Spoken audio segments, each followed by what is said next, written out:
Përmbledhja e ngjarjeve kryesore të ditës në Radio 7. Kandidati i vlen për kryetar të komunës Shajerit në Republikën e Maqedonisë së Veriut, Izzet Mexhiti shpalosi nismën për vendosjen e ashensorëve në të gjitha ndërtesat e vjetra në Çajir, që nuk kanë të tillë. Në prag të zgjedhjeve vendore, zëvendës kryeministri dhe kandidati për kryetar komune premtoi se ekipet inxhinierike janë në terren dhe po kryejnë vlerësime teknike të detajuara për secilën ndërtesë me qëllim që të përcaktojnë zgjidhjet më të mira dhe më të sigurta për instalimin e ashensorëve. Analiza fillestare tregojnë se ekzistojnë kushte teknike, pa pasur nevojë për ndërhyrje të mëdha për të ndërtuar dhe instaluar 81 ashensor në 81 hyrje të 31 ndërtesave. Gjithashtu po punojnë dhe për vlerësimin e të gjitha objekteve të tjera kolektive të banimit, deklaroi Izzet Mexhiti. Kandidati i AKI-s për kryetar të komunës së Çajirit, Bujar Osmani, prezantoi projekte sportive të parashikuara në programin e tij zgjedhor, duke theksuar se prioritet do të jetë rivitalizimi i plotë i infrastrukturës sportive dhe krijimi i zonave sportive të përdorshme për të gjithë qytetarët. Osmani paralajmëroi se fillimisht do të nisë me rikonstruksionin e sallave dhe terreneve ekzistuese sportive me qëllim që ato të bëhen sërish të qasshme për sportistët dhe qytetarët e Çajirit. Përmbytjet shkatruese përfshin fshatet turistik në Bullgarinë Juglindore dhe në bregdetin e Detit të Zi, duke marrë jetën e 3 personave dhe duke detyruar qindra të tjerë të largoheshin nga shtëpitë e tyre. Ministri i Brendshëm Daniel Mitov tha se 3 persona, përfshirë 2 shpëtimtar, kanë humbur jetën në përmbytjet në vendpushimin bregdetar, pas shirave të rrëmbyeshëm. Infrastruktura në disa pjesë të rajonit bregdetar u dëmtuar rënd me përmbytjet që rrëmbyen makinat, përmbytën shtëpi, hotele dhe kampe. Ekipet e specializuara nga Marina Bullgare janë vendosur për të kërkuar persona të zhdukur dhe për të ndihmuar përpjekjet e evakuimit. Autoritetet shpallin gjendje të jashtëzakonshme në disa qytete përgjatë bregdetit të Detit të Zi. Ndërkohë ambientalistët kanë ngritur prej vite shqetësime për ndërtimet pa kriter në bregdetin e Detit të Zi, të cilat sipas tyre përkeqësojnë ndikimin e fatkeqësive natyrore si përmbytjet dhe stuhit. Maqedonia e Veriut ofron mbështetje për përballimin e pasojave të përmbytjeve në Bullgari. Presidenti bullgar Rumen Rade përmes rrjeteve sociale konfirmoi gatishmërinë nga presidentja Gordana Silanovska Davkova. Sipas tij, Davkova shprehu ngushëllime për viktimat e përmbytjeve, krah asaj nuk kanë munguar dhe ftesa për ndihmë. Radio 7, zëri pozitiv i qytetit.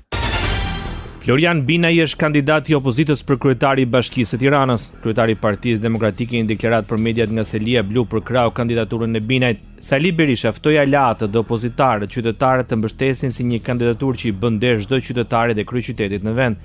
Do paraqes aleatëve tanë mendimin dhe sugjerimin që të mbështesim së bashku artistin e mirënjohur, personalitetin e shquar të artit, luftëtarin e paepur të kauzave të drejta të qytetarëve shqiptar, komunikatorin e talentuar, e lindur, zotin Florian Binaj.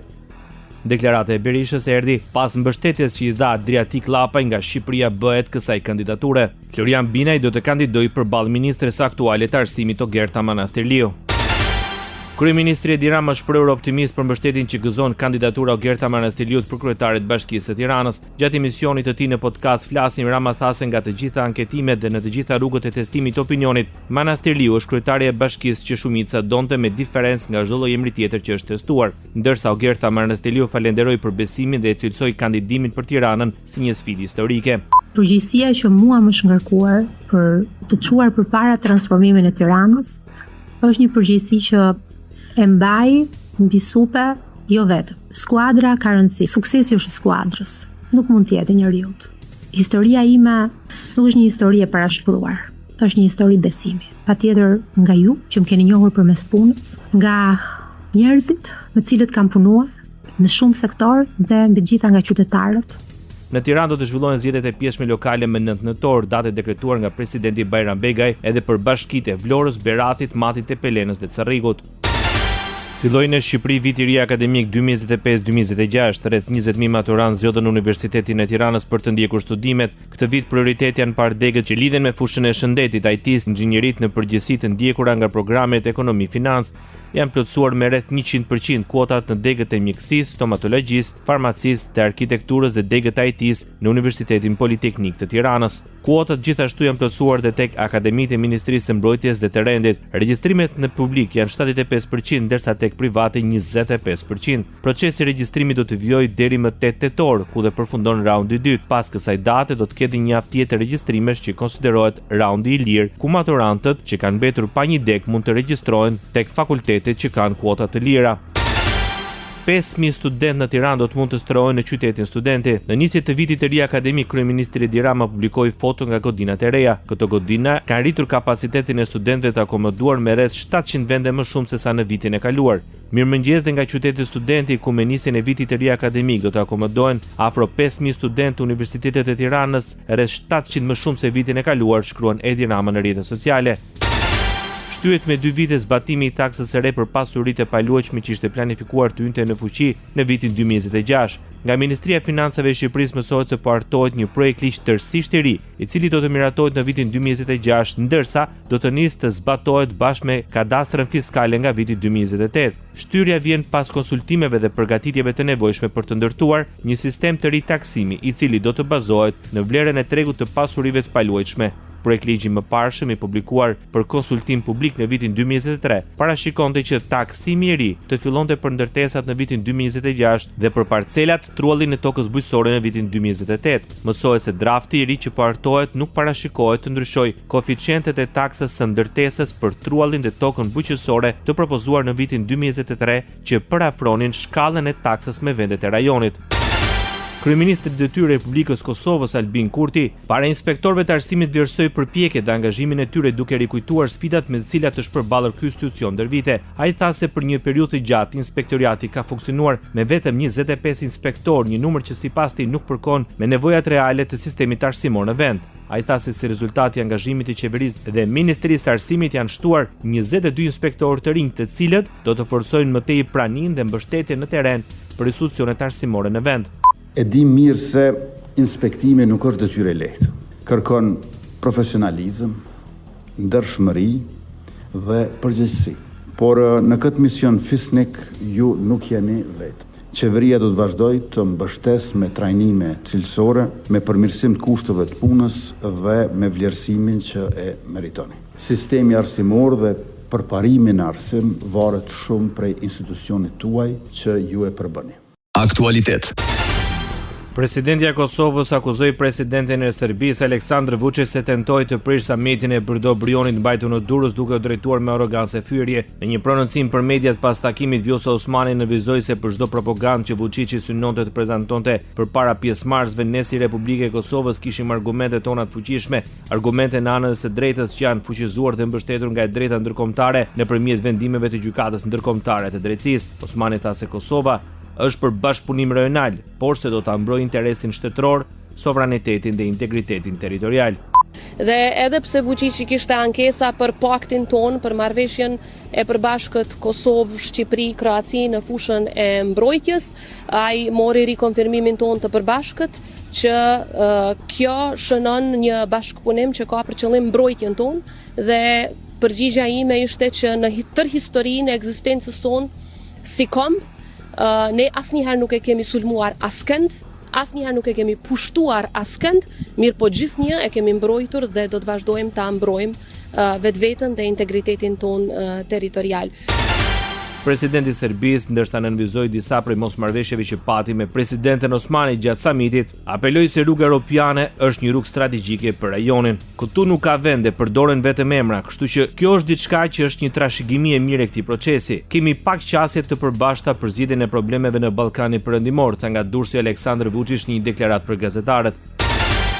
Austria dhe Slovenia bashkë me Gjermaninë dhe Italinë do të synojnë krijimin e nismës pranë Komisionit Evropian për ndryshimin e procesit të vendimarrjes për antarësimin e vendeve kandidate në Bashkimin Evropian. 4 nga vendet anëtare do të kërkojnë vendimarrje me shumicë të kualifikuar mes hapave, ndërsa vendimarrje me konsensus për fillimin dhe përfundimin e procesit të antarësimit. Ministria për Ropë e Austrisë Klaudia Plakol dhe sekretarja shtetërore në Ministrinë e Punëve të Jashtme slovene Neva Gračić tha se qëllimi është të përshpejtohet procesi dhe të shmangen çështjet bilaterale politike që bllokojnë procesin e antarësimit. Këmbgulin që Maqedonia e Veriut të bëhet pjesë e BE-s deri në vitin 2030 dhe kuptojmë dëshpërimin, u shpreh Neva Gračić, sekretare e Ministrisë së Punës të Jashtme e Slovenisë. Së bashku drejt Bashkimit Evropian është tema e takimit ndërmjet presidentit të Shqipërisë Bajram Begaj me homologun e tij nga rajoni në kuadër të samitit të Brdo Brionit që zhvillohet në Durrës. Në qendër është plani i rritjes i Bashkimit Evropian, një paketë financiare prej 6 miliardë eurosh për periudhën 2024-2027. Përmes saj synohet nxitja e zhvillimit ekonomik dhe përshpejtimin e integrimit të vendeve të rajonit në tregun e përbashkët evropian. Begaj është shoqëruar nga presidenti i Slovenisë, Nataša Musar, dhe presidenti i Kroacisë, Zoran Milanović, dy prej nismëtarëve të samitit, priten liderët nga Ballkani Perëndimor. Shqipëria mbështet dialogun rajonal me fokus bashkëpunimin dhe procesin e integrimit evropian. Vlerësojmë progresin e arritur në këto drejtime. Për ne, bashkëpunimi rajonal mbetet instrumenti kryesor i integrimit të rajonit të Bashkimit Evropian dhe duhet të vazhdojmë të shkëmbejmë eksperiencat dhe njohuritë tona për të pasur rezultate akoma më të prekshme nga ky proces i Brdo Brionit. Në të marrin pjesë presidenti i Kosovës Vjosa Osmani, presidenti i Serbisë Aleksandar Vučić, presidenti i Malit të Zi Jakov Milatović, antarët e presidencës së Bosnjës dhe Hercegovinës, si dhe presidenti i Maqedonisë së Veriut Gordana Silenovska-Davkova. Bota. Deklaratat e kryeministrit Benjamin Netanyahu si një marrëveshje për lirimin e pengjeve nga Hamas mund të shpallet brenda kësaj jave kanë shtuar shpresat për një armpushim. Plani amerikan i propozuar nga presidenti Donald Trump, të cilën Izraeli e mbështet dhe Hamasi ka pranuar pjesërisht, parashikon lirimin e 48 pengjeve të mbetura, rreth 20 prej të cilave besohet se janë ende gjallë brenda 3 ditësh, dorëzimin e pushtetit dhe çarmatosin e Hamasit. Delegacioni i Izraelit i drejtuar nga Don Dermer është në Sharm el Sheikh për bisedimet, ndërsa një zyrtar egjiptian konfirmoi mbërritjen e përfaqësuesve të Hamasit. Në takim do të marrin pjesë dhe i dërguari amerikan Steve Witkoff. Sipas Ministrisë Jashtme të Egjiptit, diskutimet do të përqendrohen tek shkëmbimi i pengjeve me të burgosurit palestinez që mbahen nga Izraeli. Në prag të bisedimeve për paqen në Egjipt, delegacioni i Hamasit udhëhequr nga Khalid Al-Hayya mbërriti në Egjipt për të marrë pjesë në negociatat për lirimin e pengjeve. Negociatat zhvillohen në Sharm el Sheikh, ku merr pjesë edhe delegacioni i Izraelit i udhëhequr nga ministri i çështjeve strategjike, shefi i shërbimit të sigurisë së brendshme dhe kreu Mossadit. Merret nga Hamas kishte patur sinjale pozitive për arritjen e një marrëveshje. Sekretari amerikan i shtetit Marco Rubio është shprehur optimist për zbatimin e planit paqes të propozuar nga Donald Trump. Për Rubio ky është momenti më i afërt për lirimin e të gjithë pengjeve që nga fillimi i luftës. Ai theksoi se faza e parë e planit parashikon lirimin e pengjeve dhe tërheqjen graduale të ushtrisë izraelite në brendësi të Gazës në Vijën e Verdhë. Merret presidenti amerikan Donald Trump tha për CNN se nëse Hamasi qëndron në pushtet do të ketë shkatrim të plot, ndërsa Netanyahu është dakord me ndalimin e bombardimeve dhe synon paqe të qëndrueshme në territor. Ministri i jashtëm i Izraelit Gideon Sar tha se kjo është presa më e madhe për një marrëveshje pengjesh që ngarën pushimi i janarit. Presidenti amerikan Donald Trump më herë është deklaruar se negociatat në Egjipt ecin shpejt dhe se kanë qenë të suksesshme. Ai u ka kërkuar negociatorëve që të veprojnë shpejt sepse siç thot koha është kritike. Ka pasur diskutime shumë pozitive me Hamasin dhe me vende nga gjithë bota këtë fundjavë për lirimin e pengjeve, përfundimin e luftës të Gaza, por më e rëndësishmja për të arritur më në fund paqen e shumë kërkuar në lindjen e mesme. Këto bisedime kanë qenë shumë të suksesshme dhe po ecin me shpejtësi. Më është thënë se faza e parë duhet të përfundojë këtë javë dhe u kërkoi të gjithëve të veproni shpejt, do të vazhdoj të monitoroj këtë konflikt shekullor, shkroi mes të tjerash Donald Trump. Në prag të bisedimeve të fundit mbi planin e paqes së Trump, familjarët e pengjeve u mblodhen pranë rezidencës së Netanyahut në Jeruzalem. Ata kanë kërkuar që qeveria të përfundojë luftën dhe të sigurojë lirimin e menjëhershëm të pengjeve. Ndërkohë në qytete të ndryshme të Europës dhe në botë, mijëra njerëz marshuan në mbështetje të palestinezëve, ndërsa 8 vende me shumicë arabe publikuan një deklaratë të përbashkët duke mirëpritur hapat drejt një armpushimi dhe duke kërkuar kthimin e autoritetit palestinez në Gaza për të unifikuar administratën në bregun perëndimor.